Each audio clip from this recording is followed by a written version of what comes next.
মানুষ ভজলে সোনার মানুষ হবি।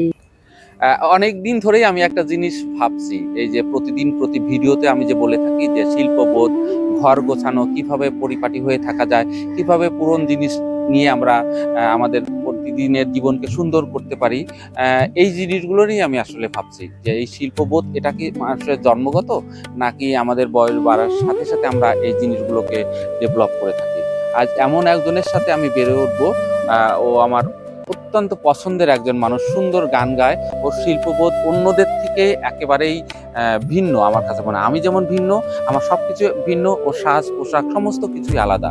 তো ওর শিল্পবোধ ও কিভাবে ছোটবেলা থেকে ডেভেলপ করেছে সেই গল্প আমাদের শোনাবে। আমরা চলুন ওর সাথে আমরা কথা বলেছি এবং সুন্দর একটা সময় পার করেছি, সেই সুন্দর জিনিসটাই আপনাদের সাথে শেয়ার করব। আসুন।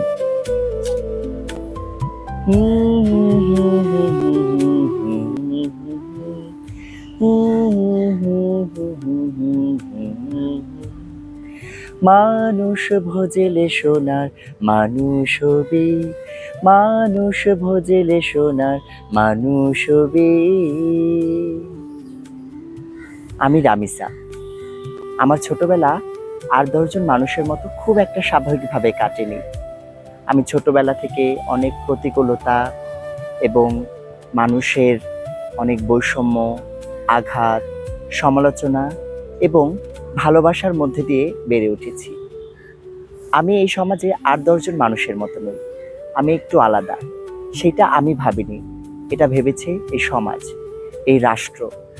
কিন্তু আমি ছোটবেলায় না খুবই আনন্দ, উচ্ছ্বাস এবং ভালোবাসা নিয়ে সবসময় পজিটিভ চিন্তা করে বড় হতাম।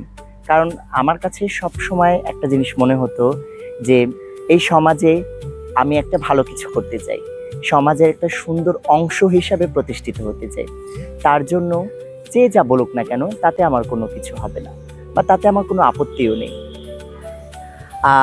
এই সমাজে অনেক মানুষ অনেক ধরনের আমাকে কথা বলেছে, কিন্তু সেটাকে আমি পরোয়া করিনি।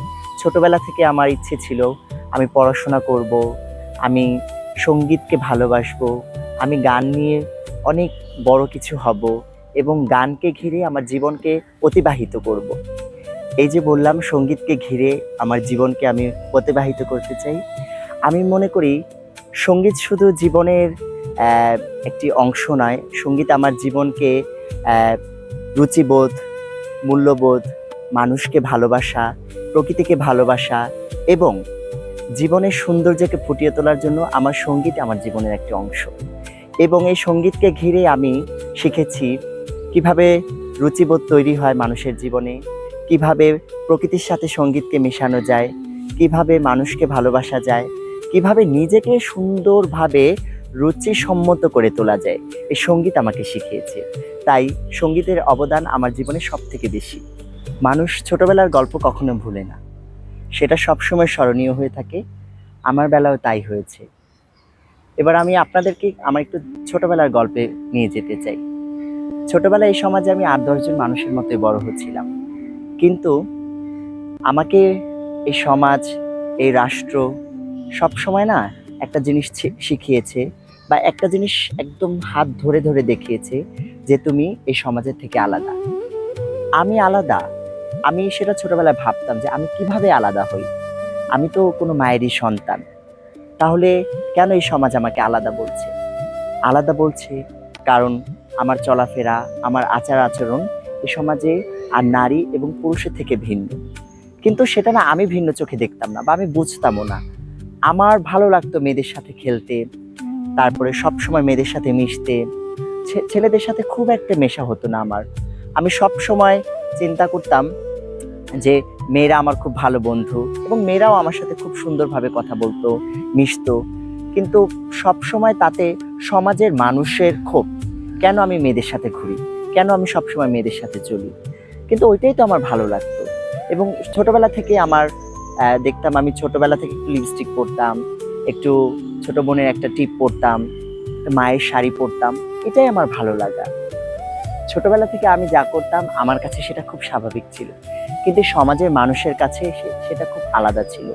কেন ছিল তা আমি জানি না, কিন্তু আমার কাছে মনে হতো যে আমি যা করছি খুব স্বাভাবিকভাবে করছি, সেটাই ঠিক করছি। কিন্তু কেন যে মানুষ আসলে আমাকে একটু অন্য চোখে দেখতো, একটু বৈষম্যের চোখে দেখতো, সেটা আমি বুঝতে পারতাম না। আস্তে আস্তে যত বড় হচ্ছি আমার বৈষম্য জায়গাটা বাড়ছে, মানুষ আমাকে একটু ভিন্ন চোখে দেখছে। যখন আমি স্কুলে ভর্তি হই তখন আমার বন্ধু বান্ধবরা আমাকে নিয়ে হাসাহাসি করতো, আমার শিক্ষকরা আমাকে নানান ধরনের কথা বলতো। তাতে না আমার খুব খারাপ লাগা কাজ করতো, ভীষণ খারাপ লাগতো। অনেক সময় স্কুলে যেতে ভালো লাগতো না, কিন্তু আবার একটা সময় গিয়ে মা বলতেন, তুমি যদি পড়াশোনা না করো তাহলে তো তুমি কিছু করতে পারবে না। মায়ের সেই ইন্সপায়ার, মায়ের সেই যে দিক নির্দেশনা, সেই নির্দেশনাকে নিয়ে আমি আসলে এগোচ্ছিলাম। তখন দেখা যায় যে আস্তে আস্তে যত বড় হচ্ছে আমার বৈষম্যের জায়গাটা বাড়ছে, কিন্তু আমার কাছে সবসময় ওই যে মায়ের যে নির্দেশনা, সেই নির্দেশনাটাকে আমি খুব স্বাভাবিকভাবে, খুব মূল্যবোধের জায়গা থেকে দেখতাম। তো তখন থেকে না পড়াশোনাটা খুব কন্টিনিউভাবে করতাম। কিন্তু বন্ধু বান্ধব, স্কুলের শিক্ষকরা নানান ধরনের বৈষম্য করতো, ভালো লাগতো না, কিন্তু তাতে আমি পিছিয়ে যাইনি। তার সঙ্গে আমি আরেকটা কথা বলতে চাই, আজকে রামিসা যেভাবে আপনারা আমাকে চিনছেন একজন সঙ্গীত শিল্পী হিসেবে, সেই জায়গাটা আমি খুব কষ্ট করে তৈরি করেছি। সেই জায়গাটা তৈরি করার পিছনে আমার অনেক গল্প আছে। চলেন আজকে আপনাদের সেই গল্প শোনাবো। আজ যদিও আমি কথাটা খুব হেসে বলছি, কিন্তু এটা আসলে আমার জীবনের অত্যন্ত গুরুত্বপূর্ণ এবং খুব মনে রাখার মতো একটা কষ্টের গল্প। সেটা আপনাদের কাছে আমি শেয়ার করতে চাই। অনেক সময় দেখেছি আমি জীবনে আমার যে আমি একটা ভালো কাজে বের হয়েছি, কিন্তু সেখানে কোনো উৎসাহ পাইনি। অনেক সময় কোথাও একটা যেতে হবে, আমি বাসে বসেছি, সে বাসে আমার পাশে কেউ বসতে চায় না। অনেক সময় স্কুলে আমার পাশে যে সিটটা ফাঁকা আছে সেখানে কেউ বসতে চায়নি। এই যে কষ্ট, এই কষ্টগুলো নিয়ে কিন্তু আমি আমার জীবনে বড় হয়েছি। আমার জীবন অনেক স্ট্রাগল, অনেক কষ্টদায়ক জীবন আমার, কিন্তু সেই জায়গা থেকে আমি বেরিয়ে এসে সঙ্গীতটাকে ধারণ করেছি। এখন আমি আমার জীবনের সঙ্গীতের গল্প আপনাকে শোনাবো। আজ আমি শোনাবো আমার সঙ্গীত জীবনের গল্প, যেটা আজকে আমাকে এত বেশি আনন্দ দেয় এবং আমার জীবনকে খুবই, মানে কি বলবো, এটাকে খুবই উৎসাহিত করে, আনন্দিত করে এবং জীবনের মূল্যবোধ, রুচিবোধ সবকিছু শিখিয়েছে। আমি ছোটবেলায় যে স্কুলে পড়তাম সেই স্কুলের নাম ছিল ইউসেফ বাংলাদেশ। সেখানে আমি আমার সঙ্গীতের একটু একটু করে শুরু। তার আগে আমি ওয়ার্ল্ড ভিশন বাংলাদেশ নামে একটা স্কুলে পড়তাম। সেখানে প্রথম আমার সঙ্গীত শুরু। আমার একজন ম্যাডাম ছিলেন, তিনি আমার কাছে সর্বপ্রথম গান শোনেন এবং গান শোনার পরে তিনি আমাকে বলেন, বাহ, তুমি তো বেশ চমৎকার গাও, আসো, আমাদের একটি গানের ছোট্ট প্রতিষ্ঠান আছে, সেখানে আমি তোমাকে নিয়ে যাই। তো সেই সর্বপ্রথম আমার যাওয়া। তো স্কুলের যে গানের স্কুলটা ছিল সেই স্কুলে আমার হাতে করে একটু একটু করে গান শেখা। কিন্তু তখন না আমার কিছু বন্ধু ছিল, তারা সুরের ধারা নামে একটি সঙ্গীত শিক্ষা প্রতিষ্ঠান আছে, সেখানে যেত। সেই খোঁজটা আমাকে দিল আমার যিনি স্কুলের টিচার ছিলেন তিনি আমাকে বললেন যে চলো, তোমাকে আমি ওইখানে ভর্তি করিয়ে দিব। তো সর্বপ্রথম সেই ম্যাডামের সাথে করে আমার সেই স্কুলে যাওয়া হয়। সেই স্কুলে যাওয়ার পরে তখন দেখলাম যে তখন না তারা কোনো স্টুডেন্টকে নিচ্ছে না, কারণ তাদের একটা স্টুডেন্ট নেওয়ার জন্য একটা সময় থাকে। সেই সময়টা আমি অতিবাহিত করে ফেলেছি। তারপরে আমার বেশ মন খারাপ হয়, আমি সেখান থেকে চলে আসি। আসার পরে ম্যাডামকে বারবার বলতাম, ম্যাডাম আমি কবে স্কুলে যাব। ম্যাডাম বলতো কি যে হ্যাঁ যাবে, কোনো সমস্যা নেই, তোমাকে আমি নিয়ে যাব। তো হঠাৎ কোনো একদিন সে স্কুল থেকে আমি গিয়ে অন্য স্কুলে ভর্তি হই। আমি প্রাথমিক শিক্ষা অর্জন করে একটা ইউসেফ বাংলাদেশ নামে একটি স্কুলে ভর্তি হই। সেখানে একটি সুন্দর আয়োজনে আমাদের উপমহাদেশের বরেণ্য রবীন্দ্রসঙ্গীত শিল্পী অধ্যাপক রেজওয়ানা চৌধুরী বন্যা তখন আসেন। বলছিলাম বন্যাদির গল্প। স্কুলে যখন বন্যাদিকে প্রথম দেখি সেটা দেখা ছিল খুব স্বাভাবিক, কিন্তু এই মানুষ যে এত গুণী একজন মানুষ সেটা আমি তখন বুঝতে পারিনি, তখন আমি খুব ছোট। তারপরে হঠাৎ করে সেখানে গিয়ে আমাকে গানের জন্য ডাকা হয়, আমি গান করি। সেখানে সম্ভবত কোনো কারণে বন্যাদি আমার গান শুনেছিলেন। তারপরে তো খুব স্বাভাবিকভাবে সে চলে যাওয়ার পরে হঠাৎ করে তার স্কুলে ভর্তি হওয়ার জন্য একদিন ডাক আসে। তো সেই স্কুলটির নাম সুরের ধারা। তো আমার স্বপ্নের একটি জায়গা ছিল ছোটবেলায় যে আমি গান শিখবো এবং সেখানে ভর্তি হব। তো সেখানে গিয়ে অডিশন নেওয়া হয়, সেই অডিশন আমিও দেওয়ার পরে গিয়ে প্রায় 30 জন স্টুডেন্টের মধ্যে আমাকে সিলেকশন করা হয়।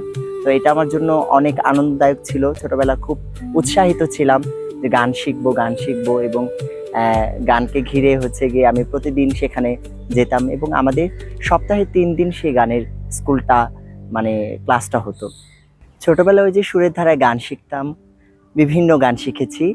সেই গানের মধ্যে ছিলেন নজরুল, রবীন্দ্রনাথ, অতুল প্রসাদ, রজনীকান্ত সেন, DL রায়, পঞ্চকবি, বিভিন্ন পঞ্চকবির গান আমি শিখেছি। সেই জায়গা থেকে আস্তে আস্তে গানের প্রতি ভালোবাসাটা আরো অনেক বেশি বেড়ে যায় এবং সব থেকে বেশি যেই বিষয়টা আমার ভালো লাগে সেটা হচ্ছে রবীন্দ্রনাথের গান।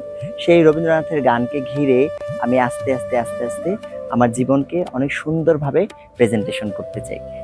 গানের সাথে কিন্তু রুচিবোধের একটা সম্পর্ক রয়েছে এবং আমি ছোটবেলা থেকে শিখেছি যে রবীন্দ্রনাথের গানের সাথে কিভাবে সাজগোজ করতে হয়, দেশাত্মবোধক গানের সাথে কিভাবে রুচিসম্মত সাজতে হয়, সেগুলো কিন্তু আমি সুরের ধারার মাধ্যমে, বর্ণাদির মাধ্যমে শিখতে পেরেছি। তার কাছে আমি চিরকৃতজ্ঞ। এই মানুষটি ছোটবেলা থেকে আমাদেরকে শিখিয়েছে ভালো মানুষ হিসাবে বাঁচার জন্য, ভালো মানুষ হিসাবে কাজ করার জন্য এবং ভালো মানুষ হিসেবে নিজেকে প্রেজেন্টেশন করার জন্য। সুরের ধারা গান শেখার পাশাপাশি তখন আমার কাছে মনে হলো যে গানটাকে আমি সঙ্গীত শিক্ষা হিসেবে নিব। তো সেটা নেওয়ার জন্য আমাকে কি করতে হবে, সঙ্গীত নিয়ে পড়াশোনা করতে হবে। তো ওই যে ছোটবেলা থেকে একটা ইচ্ছে ছিল আমি সঙ্গীত নিয়ে পড়াশোনা করব। তখন আস্তে আস্তে যখন আমি ম্যাট্রিক পাস করি তখন আমি ইন্টারমিডিয়েটে সরকারি সঙ্গীত কলেজে ভর্তি হই। সেই সঙ্গীত কলেজে ভর্তি হয়ে আমি সেখান থেকে ইন্টারমিডিয়েট পাস করি সঙ্গীতের উপরে, যেটাকে বলা হয় আইমিউস পাস। আইমিউস পাস করার পরে গিয়ে আমার তখন একটি বিশেষ মানুষের সঙ্গে দেখা হয়, যেই মানুষটার জন্য আজ আমি রামিসা। ছোটবেলায় যে আমি শুধু গানই শিখতাম তাই নয়, গানের পাশাপাশি আমি বিভিন্ন সামাজিক কর্মকাণ্ডের সাথেও যুক্ত ছিলাম। যেমন সেভ দ্য চিলড্রেনে আমি ভলেন্টিয়ার হিসেবে কাজ করেছি। সেখানে আমাদের একটা পথনাটক টিম ছিল, সেখানে সেই পথনাটক টিমের আমি লিডার হিসেবেও কাজ করেছি। সেই সুবাদে সেই সেভ দ্য চিলড্রেনের মাধ্যমে আমার শ্রদ্ধেয় জাকির হোসেন তপন দাদার সাথে আমার সর্বপ্রথম দেখা এবং পরিচয়। এই মানুষটি আমার জীবনের জন্য সবথেকে গুরুত্বপূর্ণ একটি ব্যক্তিত্ব, যার মাধ্যমে আজকে আমি রামিসা হিসাবে সবার মাঝে পরিচিত অর্জন করতে পেরেছি। সেভ দ্য চিলড্রেনের একটি সুন্দর আয়োজন ছিল, সেই আয়োজনে প্রায় অনেক শিশু ছিল। সেই শিশুর মাঝখানে আমার সঙ্গীত পরিবেশন করার সৌভাগ্য হয়েছে। তো সেইখানে আমি সর্বপ্রথম গান করি, আমরা সবাই রাজা আমাদের এই রাজা রাজত্বে, আমাদের ভয় কাহারে, মেঘের কোলে রোদ এসেছে বাদল গেছে টুটি। সম্ভবত সেই গানগুলো দাদার কাছে পৌঁছে যায় এবং দাদা নিজে আসে যে আমি তোমার সাথে পরিচিত হতে চাই, আমার একটি সংগঠন আছে, সেটির নাম হচ্ছে জলতরঙ্গ, তুমি কি আসতে চাও? তখন ওইটি আমার জন্য একটা বিশেষ পাওয়া ছিল এবং আমার কাছে খুবই ভালো লাগার একটি অংশ ছিল। তখন আমি বললাম যে জি, আমি আসতে চাই। তখন দাদা বলল ঠিক আছে, তুমি আমাদের সাথে অংশগ্রহণ করতে পারো। দাদার সাথে পরিচয় হওয়ার পরে সর্বপ্রথম আমি জলতরঙ্গে প্রবেশ করি। এটা আমার জীবনের একটি অন্যতম অধ্যায়, যে অধ্যায় আমার জীবনের সব থেকে চিরস্মরণীয় হয়ে থাকবে। সত্যি কথা বলতে জলতরঙ্গের আসার পরে প্রতিটি মানুষ যেভাবে খুব সহজে আমাকে অ্যাকসেপ্ট করেছে, ভালোবাসা দিয়ে গ্রহণ করেছে, এটা আমি কখনো পরিকল্পনা করতে পারিনি। দাদা যেমন মানবিক মানুষ, আমাদের জলতরঙ্গের প্রতিটি মানুষ খুবই মানবিক, তার সঙ্গে খুবই চমৎকার হৃদয়ের মানুষ, কারণ তারা খুব ভালোবেসেছে আমাকে, খুব সুন্দরভাবে গ্রহণ করেছে এবং সবসময় আমাকে বলতো যে রামিসা তুমি জীবনে অনেক বড় হবা। আমি তখন খুব একটা সেটাকে হয়তোবা বুঝতে পারিনি যে আসলে তাই একটা সময় তাই হবে, কিন্তু পরে গিয়ে বুঝতে পারি যে না, আসলে তারা যে কথাগুলো বলেছে আজকে তাদের কথাগুলো সত্যি অনেক কার্যকর। আজকে যে রামিসা হিসাবে আপনারা সবাই আমাকে চিনছেন, তার পেছনে প্রধান কারণ হচ্ছে মানুষের ভালোবাসা। সেই মানুষের ভালোবাসাটা আমি কিভাবে পেলাম জানেন? সেই গল্পটা আপনাদেরকে শুনে। জলতরঙ্গে আসার পরে দাদা আমার একটি গান ভিডিও করেন এবং সেটি ফেসবুকের মাধ্যমে সোশ্যাল মিডিয়াতে প্রচার করেন এবং সঙ্গে সঙ্গে এত মানুষের সাড়া পেয়েছি আমি। ফেসবুকে বিভিন্ন মানুষ বিভিন্ন জায়গা থেকে সেই গানে কমেন্ট করেন, তাদের মূল্যবান মন্তব্য জানান এবং বলেন যে একজন যোগ্য স্টুডেন্ট আপনি পেয়েছেন। এবং আমার সব থেকে বেশি ভালো লাগে যে মানুষ এত পছন্দ করেছে আমার গানটিকে। আমি কোন গানটি গেয়েছি সেটাও আপনারা সবাই জানেন, সত্য কাজে কেউ নয় রাজি, সবই দেখি তানা নানা। সেই গানটির মাধ্যমে আমি সর্বপ্রথম সোশ্যাল মিডিয়াতে ভাইরাল হই। সবাই যখন আমার গান বেশ পছন্দ করে, যখন আমি গান প্রচুর ভাইরাল হই, তখন সম্ভবত প্রথম আলো থেকে সর্বপ্রথম আমাকে ডাক দেয়। তাছাড়াও বিভিন্ন মিডিয়া প্ল্যাটফর্ম আমাকে ডাকে, তার মধ্যে প্রথম আলো হচ্ছে অন্যতম। সেই জায়গা থেকে প্রথম আলোতে আমি যাই, গিয়ে আমার জীবনের গল্প বলি। তখনও আস্তে আস্তে আমার প্রচারটা বেশ বাড়ছিল। কিন্তু আজকে এই যে আমি রামিসা হিসাবে পরিচিতি অর্জন করেছি, সব আপনাদের ভালোবাসা। তার জন্য আমি বিশেষ কৃতজ্ঞতা জানাই আমার শ্রদ্ধেয় জাকির হোসেন তপন দাদাকে। তার মাধ্যমে আজকে আমি রামিসা হয়ে উঠেছি, তার মাধ্যমে এত মানুষ আমাকে পছন্দ করেন। সব থেকে আরেকটা ইন্টারেস্টিং বিষয় হচ্ছে, বাংলাদেশের মানুষ যেমন আমার গান পছন্দ করে, তার থেকেও বেশি পছন্দ করে কলকাতার মানুষ। কলকাতার মানুষ তাদের মূল্যবান মন্তব্য, ভালোবাসা আমাকে পাঠান এবং আমার তাতে বেশ ভালো লাগে, আমি খুবই আনন্দিত হই। আমি তো কখনো পরিকল্পনাও করতে পারিনি যে এই দেশে আমি একটা ভালো একটা স্থানে এসে দাঁড়াতে পারবো। তার জন্য চিরকৃতজ্ঞ যারা আমার গানকে পছন্দ করেন, আমার জলতরঙ্গের প্রতিটি মানুষ, আমার সুরের ধারা এবং আমার শ্রদ্ধেয় জাকির হোসেন তপন দাদা।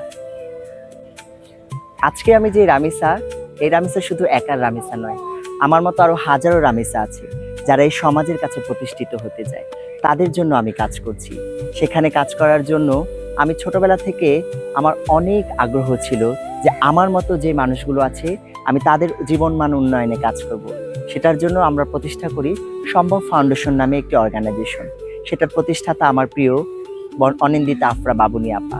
তার মাধ্যমে সমাজসেবা উন্নয়নমূলক কাজের সাথে আমি বিভিন্নভাবে জড়িয়ে পড়ি এবং আমার মতো হাজার রামিসাকে নিয়ে আমরা কাজ করি। তাদের জীবনমান নিয়ে, তাদের জীবনকে কিভাবে সমাজের কাছে প্রতিষ্ঠিত করা যায়, কিভাবে মানুষ আমাদেরকে আরো ভালোবাসবে এবং কিভাবে সমাজের কাছে আমরা একটি মূল্যবান সম্পদ হিসাবে পরিণত হব, সেই হিসাবে আমরা কাজ করছি। এটাই ছিল আমার গল্প, না আমাদের গল্প। আপনাদের সকলের কাছে আমি চিরকৃতজ্ঞ যে আজকে যে আমি রামিসা হিসাবে এই সমাজের কাছে প্রতিষ্ঠিত হয়েছি, তার অবদান আপনাদের। আপনারাই পেরেছেন আমাকে একটি সুন্দর এবং ফুলের মতো জায়গা তৈরি করে দিতে। তাই আপনাদের সকলের কাছে আমি প্রত্যাশা করি, শুধু আমি আমার একা রামিসার কথা ভাবলে হবে না, আরো হাজারো রামিসা আছে, তাদের সবার কথা চিন্তা করে সবাইকে ভালোবাসুন এবং আমরা সবার আগে মানুষ, এটাই আমাদের বড় পরিচয়। মানুষ ভোজেলে সোনার মানুষ হবি, মানুষ ভোজেলে সোনার মানুষ হবি, মানুষ ছাড়া খ্যাপারে তুই মূল হারাবি, ও তুই মূল হারাবি, মানুষ ভোজেলে সোনার মানুষ হবি, মানুষ ভোজেলে সোনার মানুষ হবি।